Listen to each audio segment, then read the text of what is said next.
Okay, everyone, let's get started. Today it's a delight to have Ethan Dyer come and present his topic here about large language models and scaling. Ethan is an alum of the SITP, a postdoc alum, and he's a leader of the renaissance of applying theoretical physics understanding to understand and improve machine learning.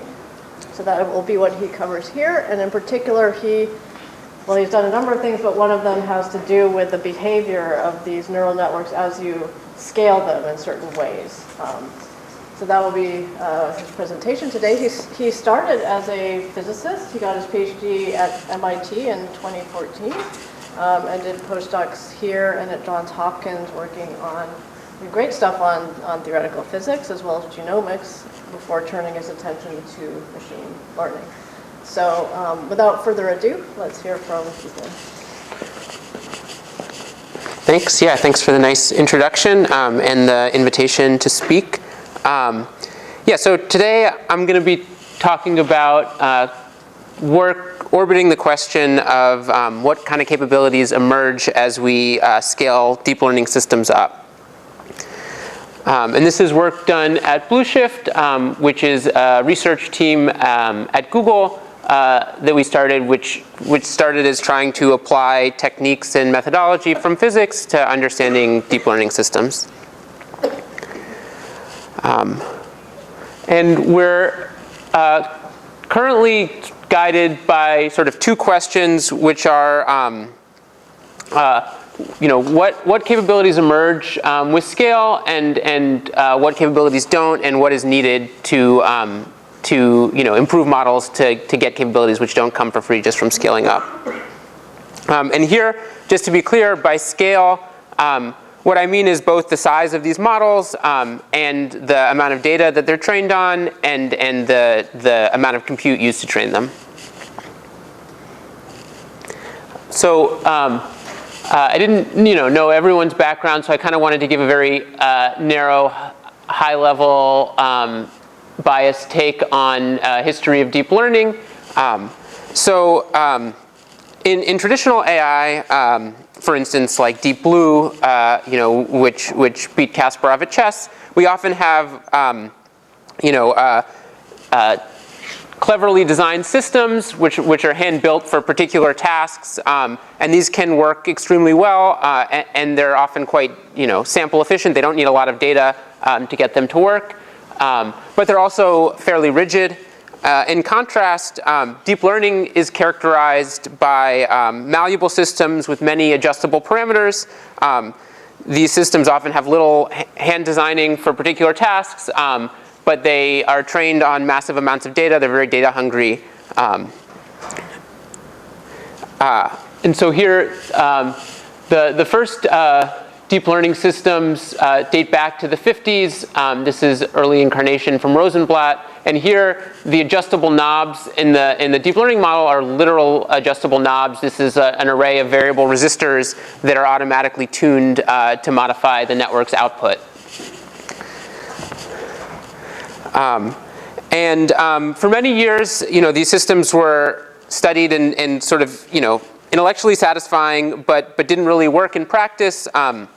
One of the early success stories came from a model which was a convolutional neural network, so a model built by Jan LeCun that was used by the US Postal Service to do handwriting identification. And then in 2012, there was really somewhat of a revolution. There was this model AlexNet, which was again a convolutional neural network, and it was trained to perform on this ImageNet 1,000-way natural image classification task. And in 2012, it competed and performed better than all its competitors by more than 10 percentage points. And the real innovation here was porting these models onto GPUs so that they could be trained more efficiently with a lot more data. And this sort of kicked off the modern era of deep learning, where these systems got purposed for all sorts of things. So used for medical image diagnoses, used to play Go, used for translation, used to generate images of fake celebrities. So yeah, these are used in all kinds of applications. And in 2018, there was actually another dramatic shift. And so a model called BERT, which is a language model, came around. And what was important about this was that this model was sort of the first real success story for unsupervised learning. And so what does that mean? Well, in supervised learning, we typically have lots of labeled data that we train these models on, and it's been very successful. And so, for instance, let's say you want to classify, dog versus muffin. You get lots of labeled images which are labeled as dog or labeled as muffin, and then you train your model to classify between those. In contrast, in unsupervised learning, there's no human labels, and we might do something like, let's say we wanted to learn something about pictures of chihuahuas. We might delete a patch and then try to train a model to fill that patch in. And so that doesn't need any explicit human labeler. And why is unsupervised learning so promising? Well, there's a lot more data available, many more images without labels than with labels. And so I'll mostly talk about unsupervised learning in the context of language models. And so one example of this is train models to do next word prediction. So let's say that we had the beginning of a sentence, the quick brown fox jumps over the lazy. The model would be trained to predict what's the word that comes next there. And if the model said said frog, it would get penalized because that's not in this example that I'm choosing how the sentence ends, and instead it would get rewarded if it said dog, and with that signal it would get encouraged to be able to replicate language that it's trained on. And why is this nice? Well, this unlocks a huge amount of training data for these models. So we can scrape the whole internet or other sources of text, which is quite rich source of training data. We can train these models on code from GitHub. We can train these models on pages of Wikipedia or books or news or Reddit posts. As we scale up, what we see is that these models continue to improve and capabilities emerge. So, So here are some plots of model loss. So this is a measure of how well it's doing this next word prediction task. And we see that as we scale up the compute used to train these models or the size of these models, that they sort of systematically improve. The loss is getting lower over many, many decades in scale. The loss is nice, but we actually care more about, rather than the loss on next word prediction, we care about downstream applications for these tasks. And so we can ask, what sort of capabilities do these pre-trained models have? Do those also continue to improve as we scale these things up? And so, there's some sense of why these models might develop interesting capabilities from this next word task. If I want to do well predicting the next word on Wikipedia, I need to know something about history. If I want to do well predicting the next word on GitHub code, I need to know something about writing programs. And so here's an example where a model trained trained again just on web scrape text is able to given instructions about how to write programs, write Python code that follows those instructions. And more generally, as we scale these models up, we can look at sort of aggregate measures of their performance. So here are some plots taken by collecting all the evaluations that were in GPT-3 paper. So that's a large language model trained by OpenAI. And we see that on average, as we scale the model up, it's becoming better and better at all these downstream tasks. And for these tasks, if we were to just extrapolate this trend in a few more orders of magnitude, it would match broadly human capabilities on these tasks. Okay. So let me give you a a little outline of where we're going. So we just finished the introduction. Yay. Now I want to talk about Big Bench, which is a benchmark and attempt to understand through examples how these models are performing. Then I'll talk about some work trying to understand the scaling behavior analytically. And then I will discuss using these models to try to solve quantitative reasoning problems, and then I'll conclude. Great. Right, so Big Bench is an attempt to try and measure the capabilities of large language models across as wide a range of tasks as possible. And so this is a benchmark that we designed as an open call for tasks to the whole community, scientific or otherwise.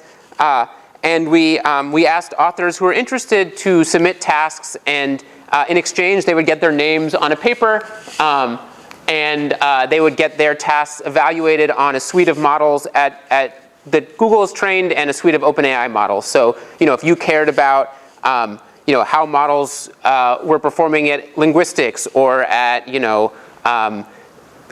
physics problems or cryobiology in Spanish, you could submit your task to Big Bench, and for free you would get these evaluations. This has been pretty successful. We've gotten over 200 tasks from over 400 authors, and it's a living benchmark. So we put out a first paper with evaluation results, but if there's some task that you're actually really curious to know how large language models do, I definitely encourage you to submit it to Big Bench, and we'd be happy to review it and evaluate it. So why do we need such a benchmark? Well, one issue is that a lot of the existing benchmarks were sort of already designed to be related to things that language models could sort of do, and so as a result, they get broken very quickly. So here's a plot from a popular language benchmark called Superglue, and models surpassed the human baseline within a year of or maybe just over a year of the benchmark being put out. That being said, there's still a lot of holes in what these models can do. Here's an example where we ask a model, there's an empty fruit basket, then one fig is added, then one plum is added, then one date is added, then one plum is removed, then one fig is removed, which fruits are in the basket? And the model says that question would get 71 views, but if you asked a related question about how long it took people to do work, that would get over 1,500 views. So definitely not the answer we're looking for in this model. This is sort of an artifact of these models being trained just to predict likely next words from the internet.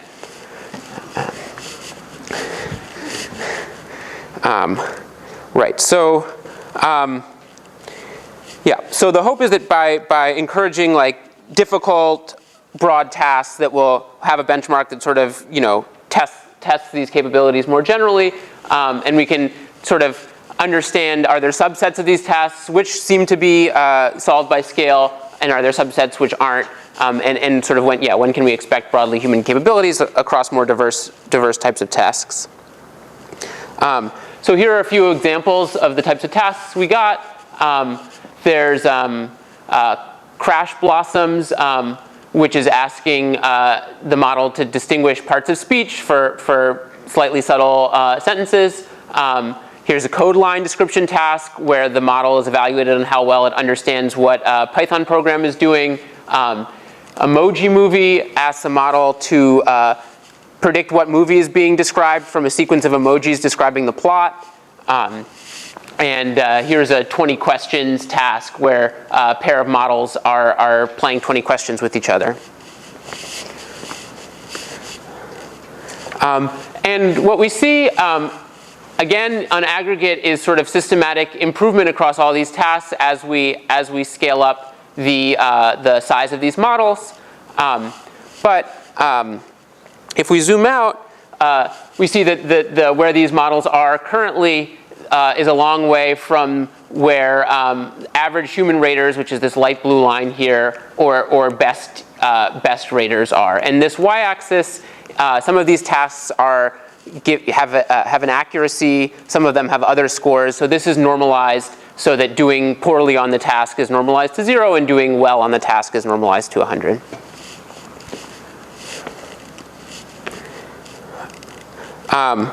Right, and you know, I've showed these plots of loss and aggregate task performance, and these seem to have sort of predictable trends. Can imagine that we can maybe extrapolate these to understand where models will be in the future. This raises the question, you know, can we predict this on particular tasks? I want to know, will this model be able to do a thing I care about? Can I extrapolate that behavior? And certain tasks have pretty systematic, clear trends. So here's a task where models are asked to do translation between constructed languages. So these are examples similar to or taken from the International Linguistics Olympiad, where there's a language that, you know, has never existed before, but you're given a few examples of sentences paired with translations, and then the model's asked to translate a new sentence. And you know, models are getting decent at this task. They surpass average raters, and they're almost as good as the best rater. And they seem to exhibit pretty clear trends. Then there are other tasks where the model doesn't seem to improve much with scale. So here's a task where it's asking the model to distinguish what's the cause and what's the effect. In this example, you know, did the child hurt their knee because they started crying, or did they start crying because they hurt their knee? And scale alone doesn't seem, at least in the scales probed here, to help much for this task. But then there are other tasks which make this much more difficult, where for many orders of magnitude, it looks like maybe nothing is happening, and then at some critical scale, the model seems to develop these capabilities. So this is an example from this emoji movie task, and we see that, you know, once models get to a few, you know, tens of billions of parameters, they seem to understand how to do this task. And so here's like an explicit example where, you know, we start with a 2 million parameter model, and it doesn't say anything that's relevant for this question. There's an intermediate scale where it's like really sure that what you want is the emoji movie, like, you know, how could this not be right? And then in this case, the biggest model is able to understand and answer the question correctly. Yeah? When you talk about effective parameter count here, are you referring to a combination of both data and nodes, or like knobs, or is it just, like, is it... Are you asking, like, why is the word effective in there?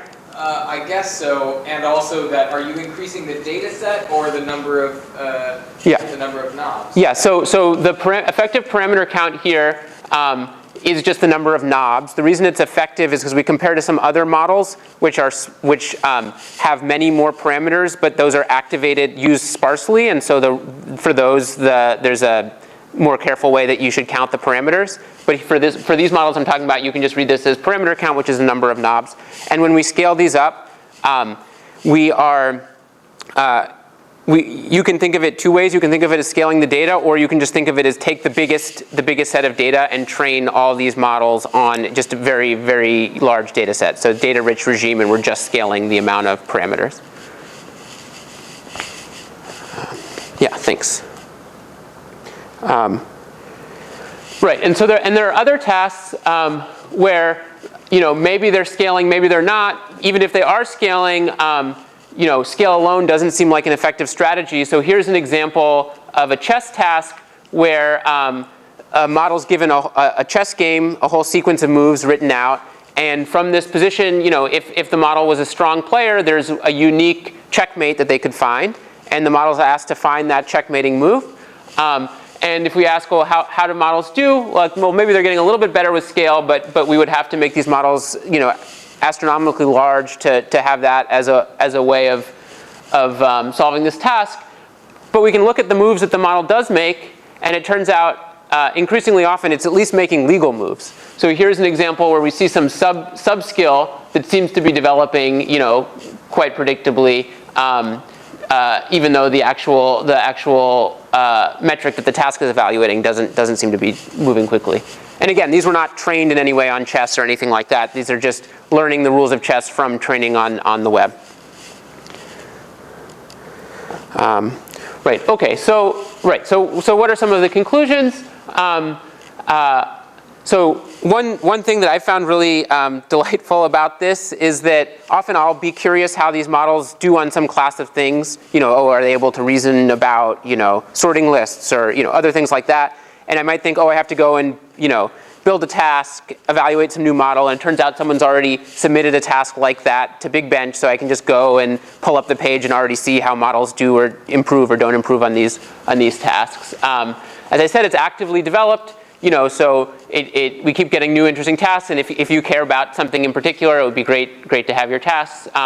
This breakthrough behavior, this property that, at some critical scale, these models seem to learn capabilities is something that we don't understand well at all and seems crucial for really being able to extrapolate these model capabilities. And also just that some things are, systematically improving, and that doesn't necessarily mean that scale is a way to solve that task. If it's improving systematically but extremely slowly, that's not helpful for really solving the task practically. Okay, so now I want to talk a little bit about, how can we understand some of the scaling that we do see. And so, as I mentioned, at least for certain metrics like the loss, we see, pretty clear power law trends over many orders of magnitude. These are plots taken, also from training these language models. And, this sort of begs for a theoretical understanding. And it turns out that we can actually realize many of the qualitative features of these deep models in solvable models. And a particularly simple example of this is a linear feature model. And so here we have some network output f of x, which is just a linear combination of some fixed nonlinear features f mu of x. And they have these weights, so the adjustable knobs here are these parameters theta mu. And maybe we train this with some quadratic loss, which penalizes the difference between our network output and some target, and update the weights according to that loss. And in this case, the loss is controlled by the two-point function, the feature covariance matrix of these fixed features that we're using. And so to understand the scaling behavior of this model, we need to understand properties of this covariance feature kernel. And so here, what I've plotted are spectra for different types of data for these kernels. And so on the left, this is what the eigenvalue spectrum looks like, where I take random features, but my data is uniform on the sphere. So the type of toy data you might expect if you're trying to build your first pass at a model. And what you see is that the spectrum is highly degenerate, with degeneracy increasing as we increase the index. And that's due to this simple data distribution having a lot of symmetry. And on the right, instead I'm plotting the same features, but now the data is MNIST, which is a 10-digit image classification task. And here the different colors are just taking those same MNIST images and pooling them at different scales. And what we see is rather than this increasing degeneracy, we see sort of a long power law tail to this data.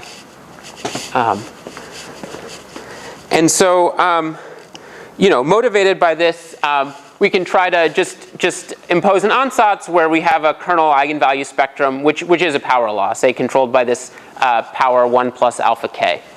And in that case, it turns out that we can actually, either using replica theory or diagrammatic Schwinger-Dyson approaches, we can solve for the loss on test points with that ansatz.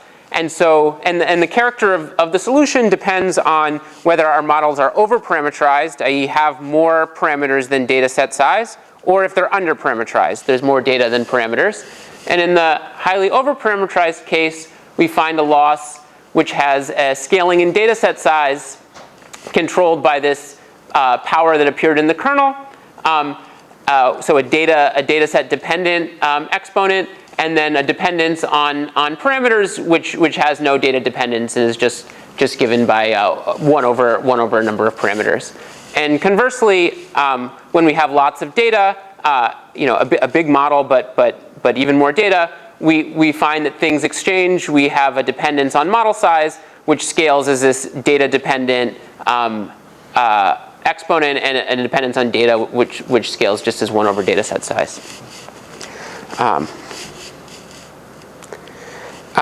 Right, and so just to summarize this in a picture, if we assume some power law scaling for this covariance matrix of these features, that gives rise to a power law scaling either with respect to data set size in the over-parameterized case, or with respect to model size in the under-parameterized case. Okay, and you might say, okay, fine. Well, you just you showed me some plots, and then you just made some assumption about the spectra for this kernel. You could. So where does this power law behavior come from? I think that's a reasonable question. One place you might point to understand it is some classic results about smooth kernels, which is just that if we have smooth kernels defined on a d-dimensional manifold, then they have to satisfy some bounds depending on what particular smoothness conditions you impose, that the spectrum has to fall off at least as fast as a power to the, where it's indexed to the 1 plus t over d, where d is the dimension of the manifold and t is a number that depends on exactly which smoothness condition you imposed.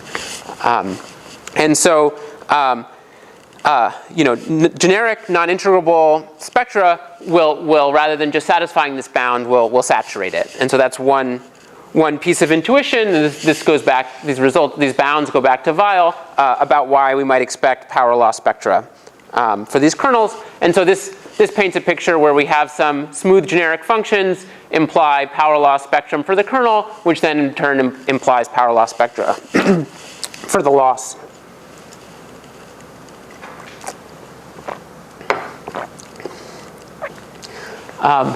Right. So okay. So this model is quite simple, but it makes some predictions which are borne out in realistic models. Right. So we have that. There's this data-dependent exponent. So for over-parameterized models in the data set size, and for under-parameterized models in the parameter count. So this depends on the data and should match on either side between data and model. And then we also, get this transition depending on whether we're over-parameterized, under-parameterized, and which scaling we're talking about. And so we can actually see these in realistic models. So here is just still using a linear model, just using some actual data. So again, this is pooled MNIST, and we get scaling that's data independent for the data set scaling in the data-rich regime, and the parameter scaling in the over-parameterized regime, and then data-dependent behavior here. And if we look at what does this look like on actual deep networks trained on sort of standard classification data sets, we see the same sort of phase structure where we have data-independent exponents close to 1 in the same regimes, and then exponents which depend on the structure of the data that we're talking about. And so so some takeaways from this. One takeaway is that I'd say people like to say okay, we don't understand deep learning. Certainly that's true that we don't understand many things, but I'd say in the last few years, lots of work has started to, I'd say answer really fundamental questions about how deep learning systems are working. I'd say capturing observed scaling behavior, it requires modeling realistic data. So we can't start with uniform data on the sphere and then hope to get this scaling behavior out, sort of, similar to the distinction we see in physical systems between integrable and non-integrable spectra. Here, putting in at least a minimal assumption of non-integrality into the data distribution is important for getting the behavior that we see. Yeah, and simple models can often capture many of the interesting phenomena that we see, and there's still a lot we don't understand. And so yeah, here for instance, this doesn't at least directly say anything about why these breakthrough behavior is happening. So you're saying it could not classify a spherical cow? Or is that the rate of improvement for classifying spherical cows would not necessarily, you know, be power law, but yeah, that's right. Okay, so I want to move on to yeah. So the linear feature models make a pretty strong prediction that the feature scaling has a very determined relationship with the actual scaling of the model. Yeah. Do you actually see that these exponents are related when you do this on real models and real data? Let's see. I can answer that in a couple ways. So I think when we go now to talk about real models, it's not immediately clear like what's the like analog of the kernel spectra that we want to be talking about there, right? I think like in the linear case, we have this kernel, we have its spectra, we can match it to the spectrum of the loss, and there's this relation.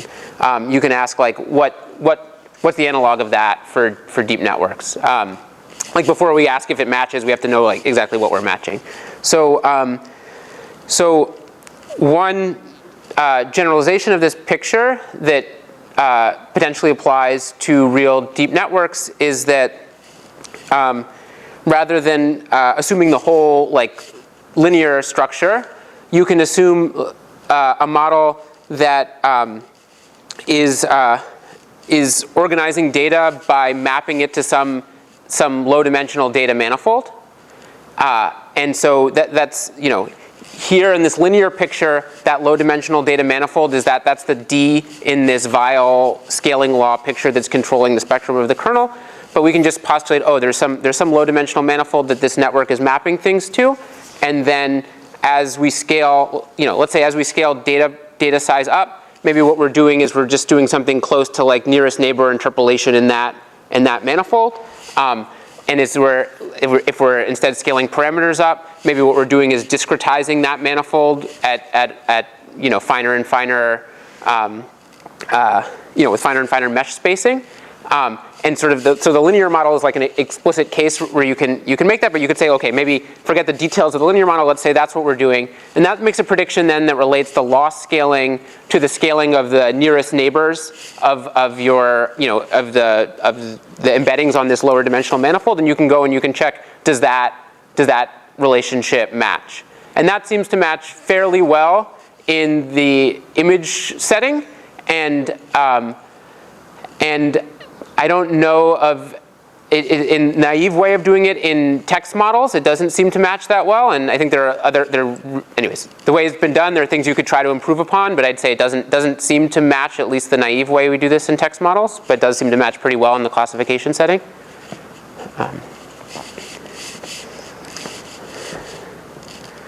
Great.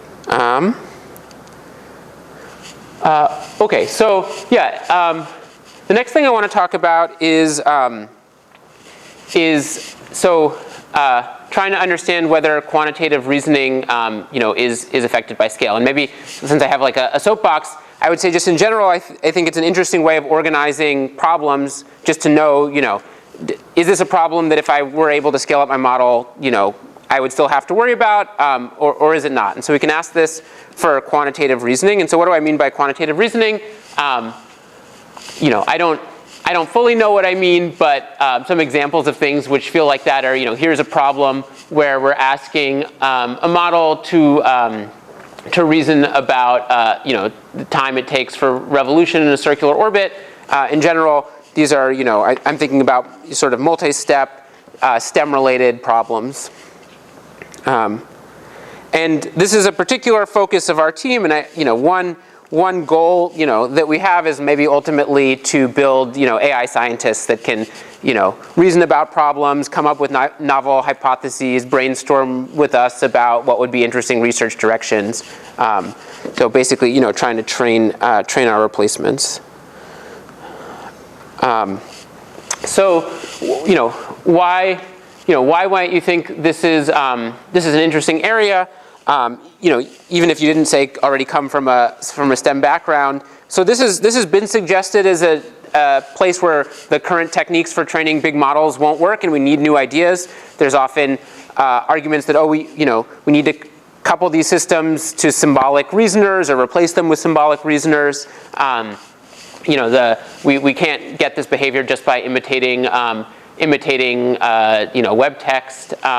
There are some benchmarks which are used as stand-ins for, canonical stand-ins for quantitative reasoning. So the one I'll talk most about so there's math, MMLU, which is that example, that orbit example I showed you came from this, and math is a data set that is high school math problems, but these are high school competition level math problems. And traditionally models hadn't done so well on these, so that was sort of pointed to as evidence that maybe we needed some new technique. And so just sort of to give some idea of what the community thought about this math data set. This is a prediction market for whether models would do better than 50% on this task by 2025. And predictors were roughly split on this prediction. And so, to investigate this, we decided to just try training a big model, but on math heavy slice of the web. We take a pre-existing language model trained as I was discussing, and then just continue training it on web scrape data. And so why did we have to continue training it at all? Isn't there a bunch of math on the web? This is a little bit of a silly point, but often when we're collecting this data, we clean it. And so this will be doing things like stripping HTML tags, et cetera. And so often this destroys the mathematical content that's actually there in the text. So, an example is like this. You might see Einstein's equation and it just, you lose the information that it's a square. Or you might see a fraction, something that should be represented as A over B just becomes AB because you've cleaned the data too aggressively and destroyed a lot of the information.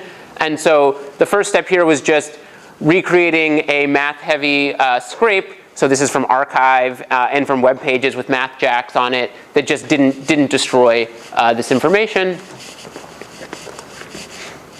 And then we took these pre-trained models and continued to train them on this data. So these are some models that have been trained at Google. So this is this Palm model is the base, which we have trained at 8 billion, 62, and 540 billion parameters.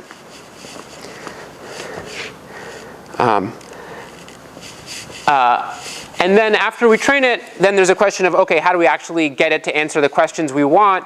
As I showed with that fruit basket example, you just ask a question to this model. It doesn't necessarily know that what it should do is output an answer. It's just been trained on this next token prediction task, and that's often not what you want. So a common technique is dubbed few-shot prompting, but it's just that if you show it question, answer, question, answer, question, that's enough that the most likely next token is to try to answer the question.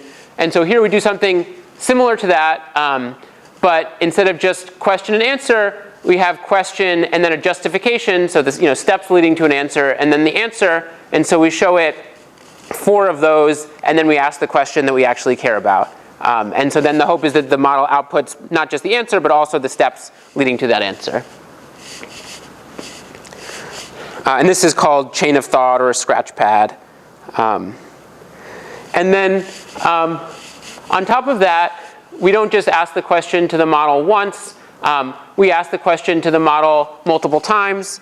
The model will generate different justifications and then different answers. And some of these answers will be the same, the final answers, and some of them will be different. So we just group by how many times did it get to the same final answer. And as the thing we actually use in answering the question, we just take the most common out of some number of trials for the model. And so here are some results on these tasks. So if I look at this, say, this math task, which is these competition problems, this improves model performance from just under 7% to over 50%. So definitely, definitely not perfect, and I wouldn't say this is any kind of theorem or anything like that like scale alone can help, but I would say, scale can often be surprisingly effective in performing these tasks. Okay, fine, these like bar graphs are great, but it's kind of more fun to just look at examples of the types of things the model can do. So here's an example. So the model will get a question, particle moves on a circle, and find the speed of the particle. And so this is then the model output. It writes down the velocity vector, knows that it's asking for the speed, and so it writes down the magnitude, uses a trig identity to simplify this, and then outputs the final answer. Here's another example. This is this problem that, about circular motion that we started with, and it's able to recall the correct formula and use it to solve the problem, and then translate that into the multiple choice answer that was specified. Yeah. The problem is posed to the model in exactly that language that you have there? Yes. English language? Yeah, exactly that language, with this prompt that I mentioned where there are 4 other question answers above it that aren't related, and then it's asked this question. An example, that I found fun is that, this is trained on lots of tech on the web, which includes people using tech packages to draw diagrams. So you can ask it, diagrammatic questions. Of course, it's not seeing this rendering, it's seeing the tech that generated this. And then you can ask questions where it's supposed to reason about these diagrams. And it can solve many of these. What I like about this one, so it's asked to find the area of the shaded region, and at least me, and when I saw it, my first thought to solve it is like, oh, well, we'll compute the rectangle and subtract this pink triangle, and the model instead, recognizes that these are 2 triangles here and computes the area separately and solves them. So I don't know, fun example, and it's also different than the reference answer. The model definitely makes its fair share of mistakes. It makes, there are times where it gets the right answer accidentally, so false positives, and those are particularly difficult to, you have to manually inspect for those. It makes, calculational mistakes. It makes reasoning mistakes. Here's an example of a mistake it makes where it's asked to continue this pattern from above, and what would be the 30th number if the arrangement were continued. In this case, it gets it right, but if you read the text, it's not continuing this pattern correctly. So it's continuing. So here there's 5 5s, but it has, let's see, 1 2 3 4 5 6s, and then it moves on to 7. So it doesn't keep extending it, and it just happens to get it right because the edge, the question wasn't an edge case. It was one which it still got right despite getting the continuation wrong. It also makes, mistakes that, probably most humans that could answer some of these questions wouldn't make. So, for instance, here it's asking to solve this problem involving square roots, and, it happily cancels the square roots on all the sides and then solves the equation, which would be great, but it is actually not correct, it turns out. Right, I think there are lots of interesting things to delve into about how this model is doing things. I just wanted to highlight a couple examples of ways in which this model solves things that seem different than maybe how most humans would solve the problem.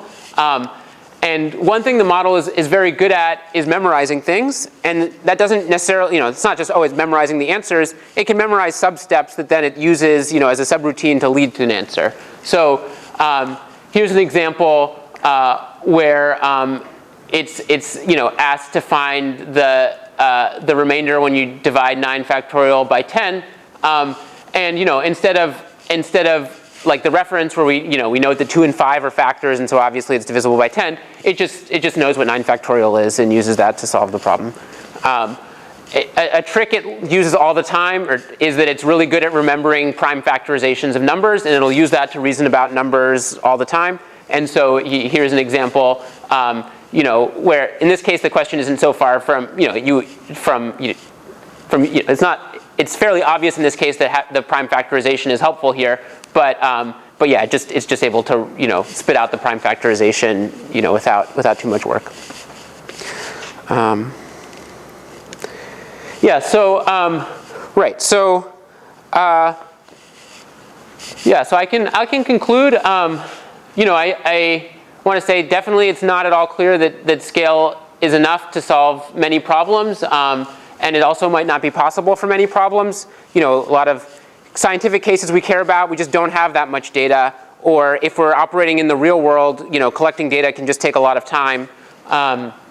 But still, I would say it's kind of surprisingly powerful. Often, even it can, what it unlocks continues to surprise me at least. For certain metrics, there's we can predict remarkably robustly how things will improve with scale. But for individual tasks, this can be quite hard. And I think scale is also just, as I'm emphasizing, a useful way to think about problems. If I'm proposing a new model modification, something I think will help, it's useful to think, does this help just at this one scale of this model that I've trained, or does it actually change the asymptotic scaling of some task I care about? If as a researcher thinking about other papers in the community and stuff like that, it's definitely helpful for me to think, oh, actually, this is nice, but it doesn't really change the asymptotic scaling, or this is nice and doesn't change the asymptotic scaling, but it changes the prefactor by a lot, and so I should be using it, or just a nice way to organize thinking. And so, yeah, I think with that, I'll conclude and see if anyone has any questions.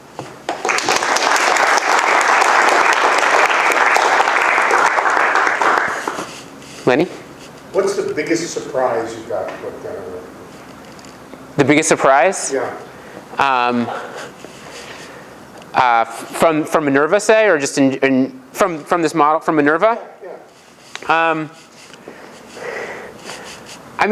I would say, well, okay, I don't know literally the biggest, keep being surprised. I think at first, I think we just thought this wasn't going to work. I think we kind of thought maybe we're going to make a good case for like the we need other ideas camp.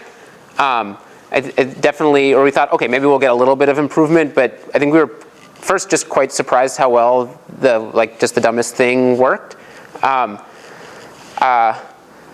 terms of, yeah, I think, okay, then then digging into answers, I feel like often surprised by how different models' correct answers can be from reference answers. So it can solve things in so we're generating lots of samples for each question, and so you can go and look through, and it's not like, oh, they're all solving it basically the same way. It will often have a diverse set of approaches to solving questions, some of which surprised me that it thought to solve it this way. Then there's just fun anecdotes. So we had this model. We're evaluating on these questions, but the model was just trained on the web, so you can do other things with it. So we had it start writing a machine learning paper. And so, it starts writing about this technique that it came up with and what data sets it evaluated on. And it, was able to pull real data sets that exist. And, it's saying its technique is better than these other techniques. And then it spits out a table. And its table has its techniques and the other techniques. And its scores are better and they're bolded. And so it's can't say. No.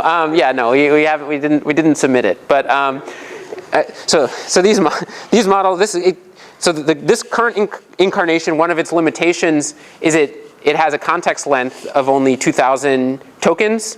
So that's not quite at ML publication length yet. But we're training a new version with 8,000 tokens, and that's enough that it could, in principle, write and submit a NeurIPS paper. Not a theoretical physics paper. It's not hundreds of pages of length yet, but anyway. So yeah, those have been surprising. And then also the ways it fails. It's it can, it can do this like very impressive thing, and then then it cancels square roots, or then it does something which like is, like its capabilities just don't match on to what what you'd think for a human solving these kind of problems or anything like that. Yeah.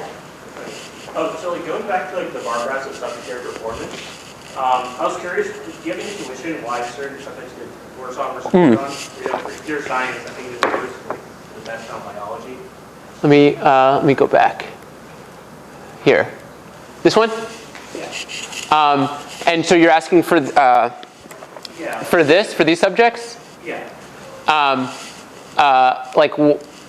Sorry, you were saying? For example, the large difference biology versus computer. Yeah, I mean, I can make up a story, but it's not really based on any hard data. But like some intuition is that as I mentioned, it's quite good at like remembering facts. And so if I look at the biology questions, they're often of the form like, what is this thing, where you sort of have to know it and answer.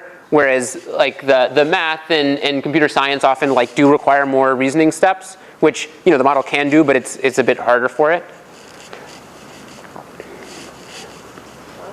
If you given a question where a human would say, clearly you haven't given me enough information to answer this, but it's a very discrete set of additional information you need. Yeah. Is it ever smart enough to either state an assumption on that and then answer it, or ask you for more information? Yeah. So that's a great question, and I think I need more.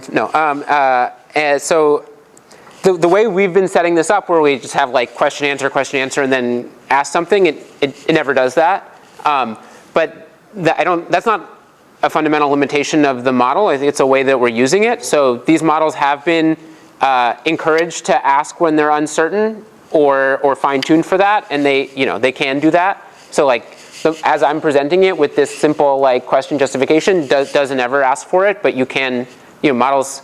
There have started to be studies about how well calibrated are these models, and if you prompt them correctly or evaluate them correctly, they seem to be quite well calibrated.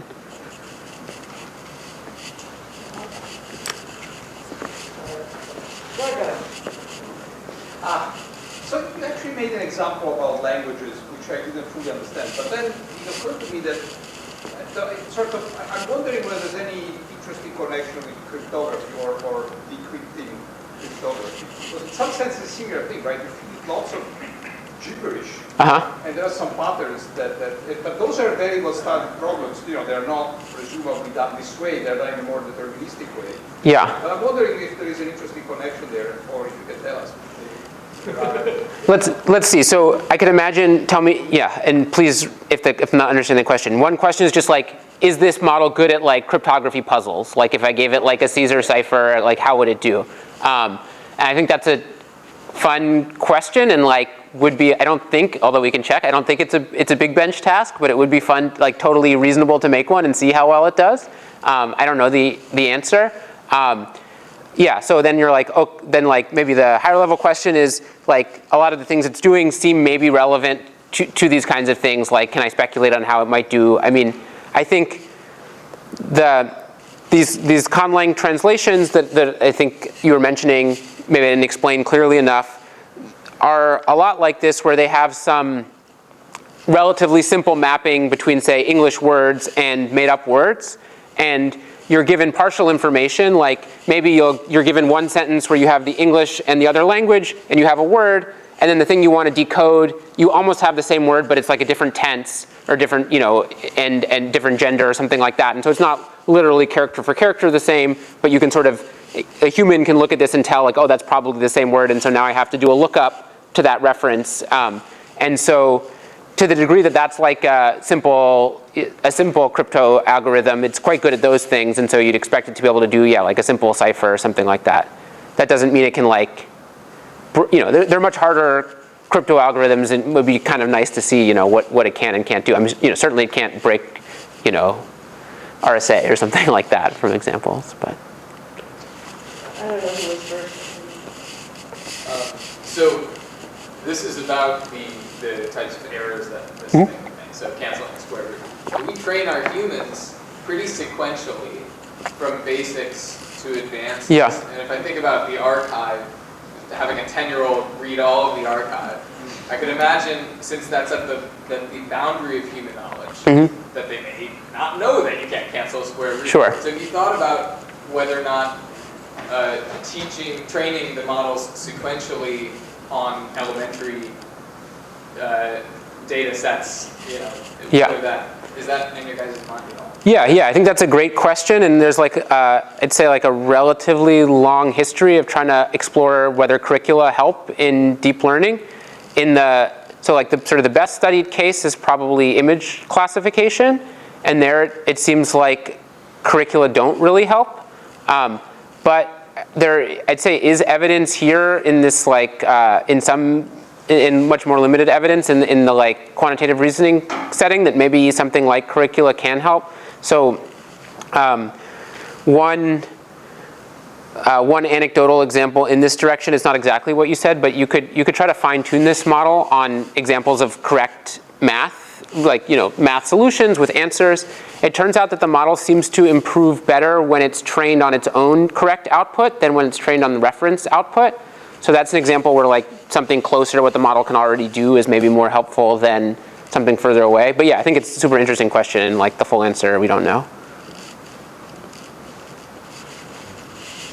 Sure. I'm curious to know, in what cases does scaling not seem to provide much of a benefit? And what do we understand about why? Yeah, that's a great question. I'd say I think there's,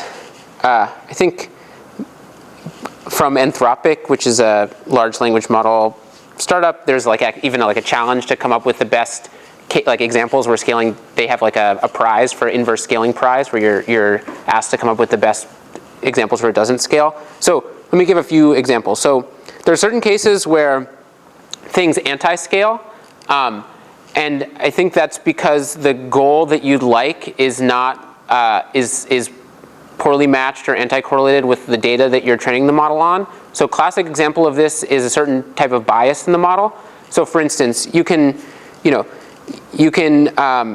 like the doctor was and look at probability of male versus female, right? So you might like the model to be unbiased about this, like assign the same probability or something like that. What you find is as you scale these up, it just becomes much more likely to assign male than female to this completion. And so that's something which gets worse with scale, and that's because the data also, it's getting better at replicating the data which has this bias in it. So so I'd say that's an example of a thing where we, I think, understand fairly well why it's having this effect, and it's not scaling well. There are these other tasks which don't scale well, and I think in general I don't have something great to tell you. I mean, I can tell you like certain anecdotes. There are some things where like there's a metric like accuracy which doesn't seem to improve at all, but you look at something softer like a cross entropy or something like that, and all of a sudden you see that is improving systematically with scale.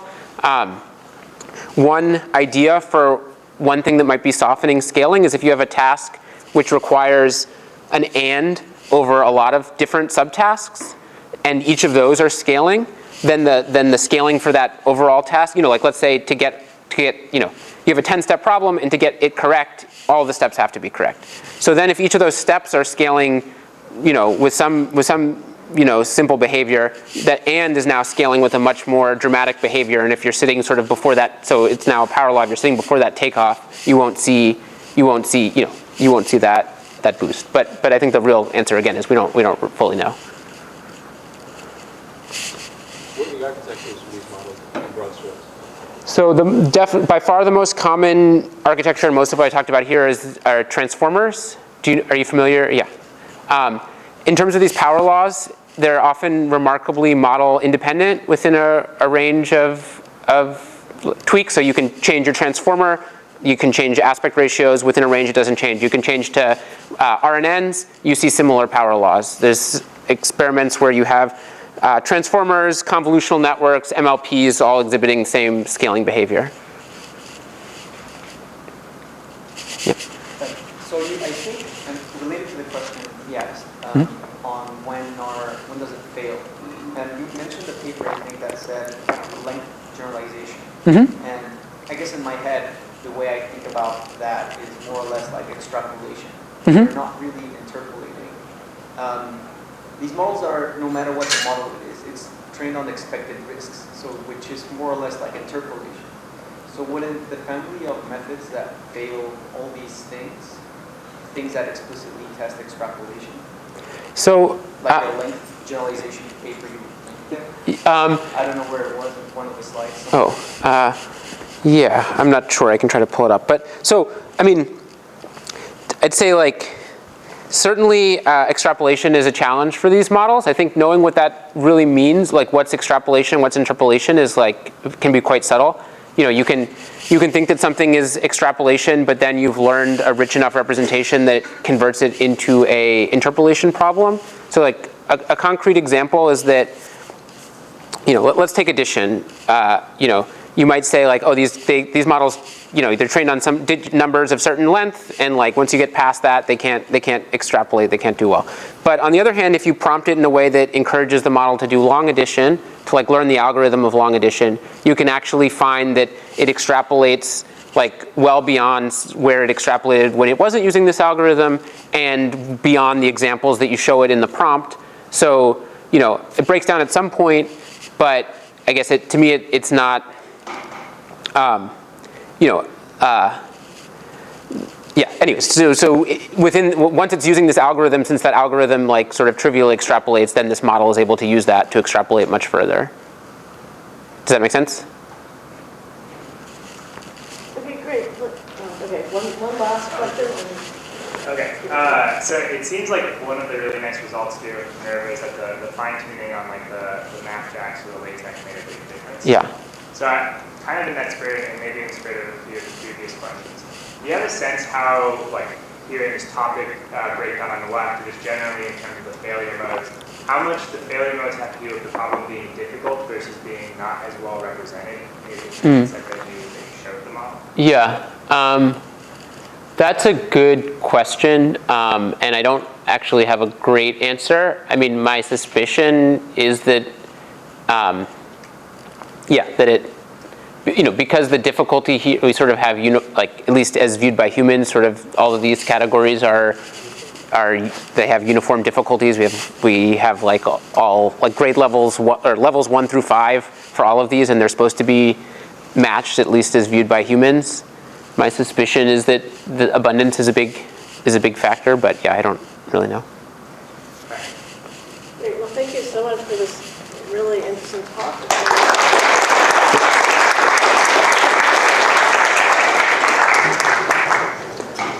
Everyone can go for the food outside. Penultimate slide. What? That was great. Oh, thanks. The penultimate slide. The one before the thank you? Yeah.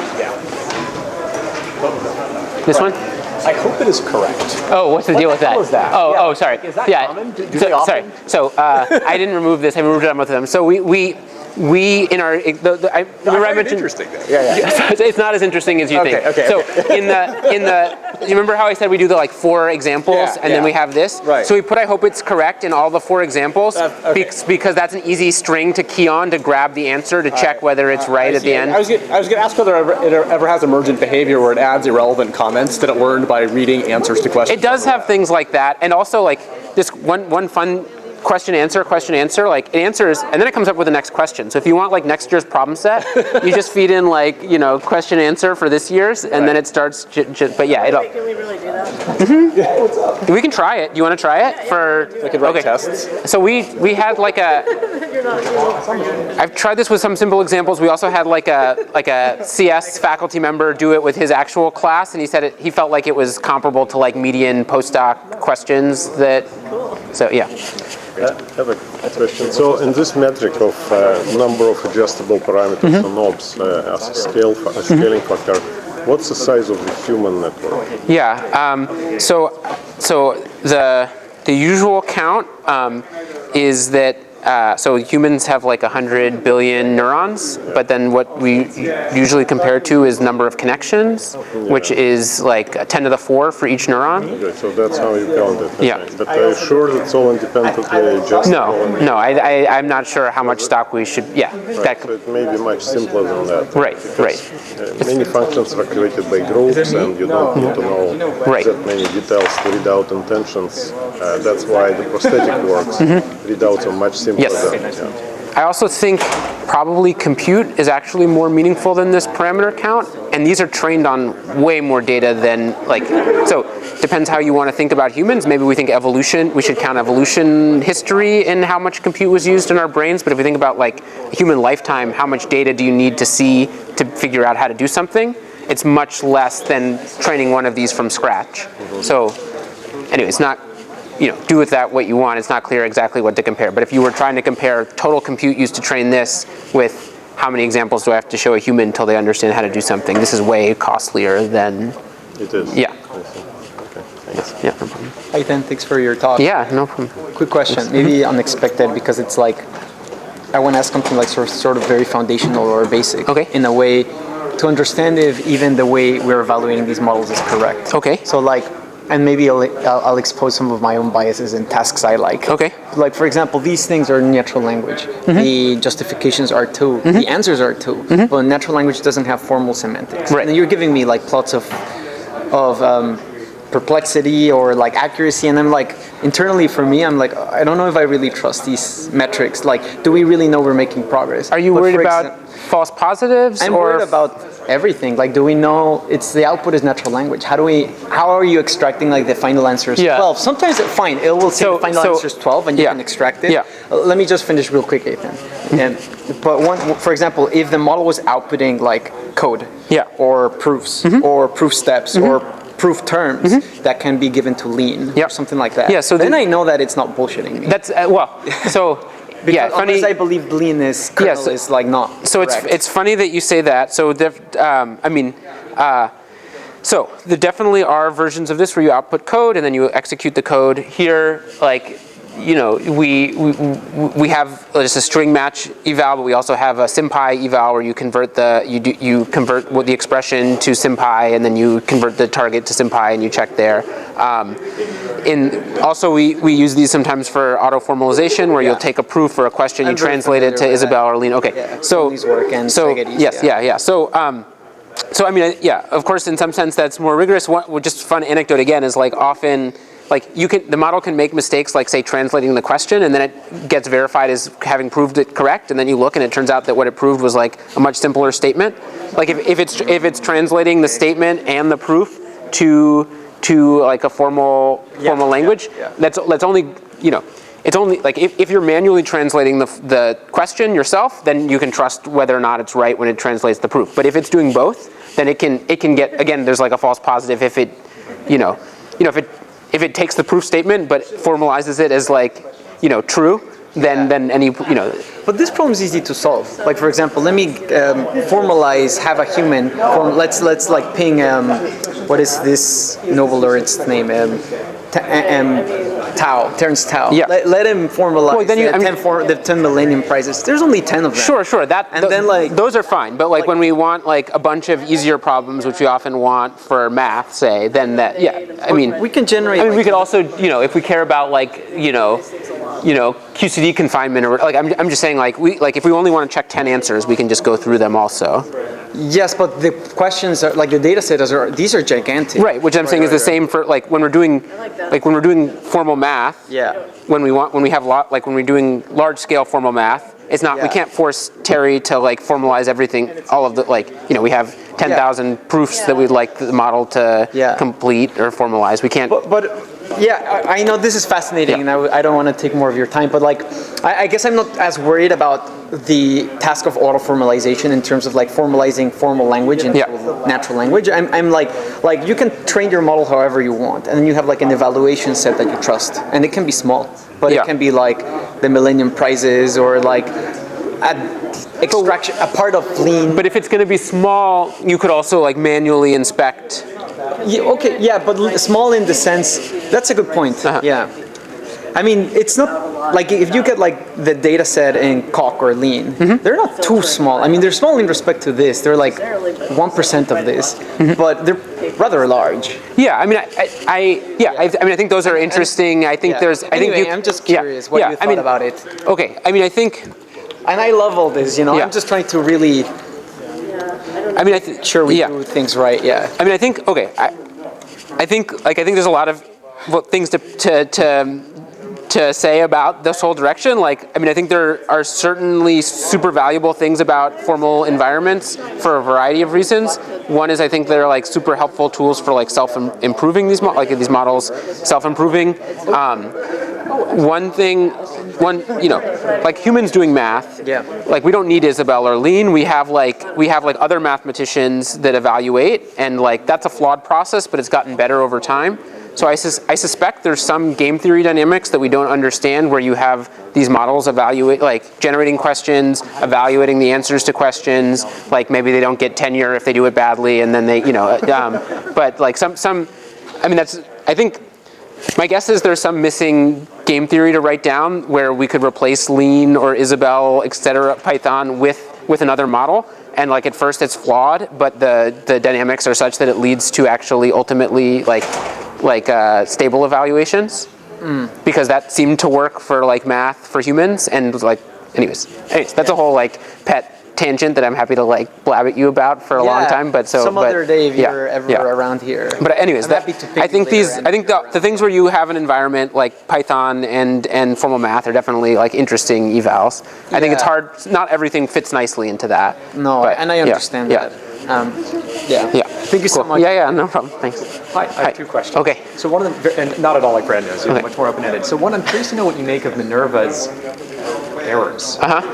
Right? It seems odd that something can do all of this correctly, and then it just makes, what I'm guessing are these systematic, silly mistakes. Yeah, and sometimes they depend on how you're prompting it, or like how many times you sample it and stuff like that too. So where is this coming from? I don't fully know the answer, and I think this is a thing which we can know. Like that's one of the promising things about these models is like you could study everything, right? So they're like, you can look at when it's doing this mistake, what attention is it putting where, what activations are doing what.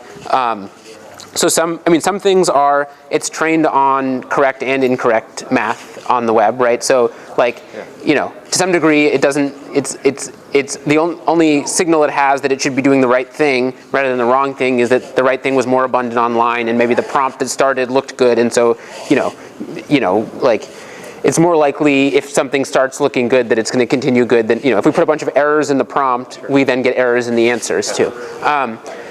That's one cause. Another cause is like, perhaps is like this interpolation, extrapolation issue. Like if you ask, like it's good at factorization, but at some point it stops, like once you make the numbers big enough, it stops knowing how to factor. And so hypothesis is that that's related to like the biggest examples that it's seen in the data set, or maybe some simple operation on top of the biggest examples it's seen in the data set. Again, that's a thing that would be nice and not so hard to study, but haven't had a chance to. But It seems to me in order to overcome these sorts of mistakes, you want to identify where they're coming from and squash that. But you don't seem that perturbed by like trying to figure out where they're coming from. So is there a way, like, you mean I'm not interested in figuring it out, or like there's many different sources, and like who at the end of the day can say, and maybe it's not that interesting or that important. Oh, I think it's interesting. I think I think there are a bunch of different routes to like, you know, let's say you sample it 10 times, and 9 out of 10 times it gets it right, and 1 out of 10 times it makes a mistake, and then of course majority vote solves it, and you still haven't understood why it's making the mistake the 1 out of 10 times. So I think it could be that it's crucial to, like, I'm not sure what, if the goal is to solve it, I'm not sure what's the most expedient route. I think there's, like, you can have the model inspect its, like, so one way to, again, to up the true positive rate is you can have the model inspect answers and say, did it solve it correctly? And it can sometimes, and hopefully you can improve, it can, even when the model generated an incorrect solution, the same model inspecting the solution can say, oh, that doesn't make sense. Which kind of is intuitive, right? If someone's like, it's easier to like see if a proof makes sense, say, than to prove it yourself or something like that. So just to say you could imagine like an error correcting approach to solving it rather than a making it perfect on the first try approach to solving it. Okay, makes sense, cool. Sorry, before I yield the floor, I don't know if you saw the Taiwanese girl here. She runs a reasoning club, and she asked me to ask you if she could possibly invite you to talk. Sure. Okay, cool, excellent, thank you. Cool, you good to go? All right, okay. Thank you then. Yeah. Thanks for